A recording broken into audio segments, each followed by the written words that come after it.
ఏంటో ఈ కూరలో అన్నం తిని తిని బోర్ కొడుతుంది, తిన్నట్టే లేదు అని అనిపిస్తుంది ఒక్కొక్కసారి నాకు. అలాంటప్పుడు ఇలా వేడివేడిగా బిర్యానీ చేసుకొని తింటే అమ్మయ్య 2 రోజుల నుంచి తిన్నట్టే లేదు, ఇవాళ కడుపు నిండా తిన్నట్లు అనిపిస్తుంది. అందులోనూ బిర్యానీ చేసినా తినేది కొంచెమే, కాకపోతే ఎందుకో అలాంటి ఫీలింగ్ వచ్చింది. నాలా మీలో ఎంతమంది ఉన్నారు? సో ఇక్కడైతే సింపుల్ వేలో చికెన్ బిర్యానీ అయితే చేసేసుకుంటున్నా. కొంచెం ఆయిల్ వేసి బిర్యానీ సామాన్లు, అలాగే నెయ్యి, కొంచెం ఆనియన్, టమోటో, పుదీనా, చికెన్ ఇవన్నీ వేసి ఫ్రై చేసి దాంట్లోనే రైస్ కూడా వేసి ఫ్రై చేసి కొంచెం బిర్యానీ మసాలా పౌడర్, అలాగే హోమ్ మేడ్ గరం మసాలా వేసేసుకున్నా.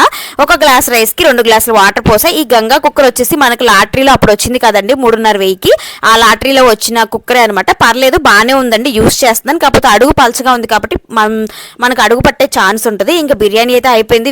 వేడిగా తింటూ ఉంటే అసలు చాలా తృప్తిగా అనిపించింది.